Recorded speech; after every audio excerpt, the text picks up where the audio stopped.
কুমিল্লা বিভাগ হইব দেখে নোয়াখালীর লোকেরা গালাগালি করছে। কুমিল্লা কেন বিভাগ হবে? কুমিল্লা হইতে পারবো না। কুমিল্লার লোক গালাগালি করে নোয়াখালী কেন হবে? নোয়াখালী হইতে পারবে না। আরে ভাই, প্রথমত চিন্তা করেন, আপনি আছেন বাংলাদেশে, এটা একটা বাংলাদেশ, যার যেখানে বিভাগ হবে এটা তার ব্যক্তিগত। আর এটা বড় বড় লোকেরা এটা বিবেচনা করবো কোথায় বিভাগ হবে, কোথায় বিভাগ দিলে ভালো হবে, ঠিক আছে?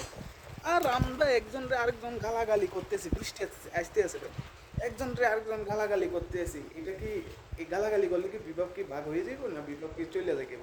না, বিভাগ এটারে বদল করে দিই। আমরা এই গালাগালির ভিতর থেকে একটু দূরে থাকি ভাই। এই আপনারা এই যে গালাগালি করছেন এক বিভাগ লইয়া, হ্যাঁ, সবাই থাকবো ভালা, আমরার জ্বালা, হ্যাঁ, ভালো থাকবেন। এইসব বিভাগ লইয়া একজনের প্রতি একজনের মা বাপ লয়ে গালাগালি, বিভাগ লইয়ে গালাগালি, এখানেই আছে ওইখানেই এসে, এগুলো বাদ দিয়ে যার যার যেখানে বিভাগ হওয়ার সেখানে হইতে দেন, সমস্যা নেই। আপনার বিভাগের দরকার আপনার এলাকাতে, আপনি বিভাগ করেন না, আপনিও আন্দোলনে নামেন।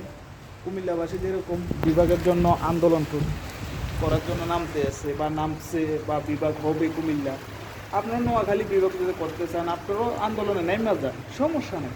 কুমিল্লা বিভাগ হইতে পারবো না কেন, কুমিল্লা বিভাগ কেন হইব, এগুলো লইয়া একজনের প্রতি একজনের মা বাপ গালাগালি, এবং কি এগুলো আসলে ভালো লক্ষণ না, ঠিক আছে?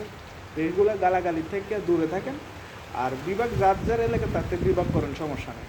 তো আমার এলাকাতে আমি বিভাগ করব, বা আমার কুমিল্লা বিভাগ, আমরা কুমিল্লা বিভাগ চাই, তাহলে এটা আমরা আন্দোলন করতেছি, এটা আমার ব্যক্তিগত।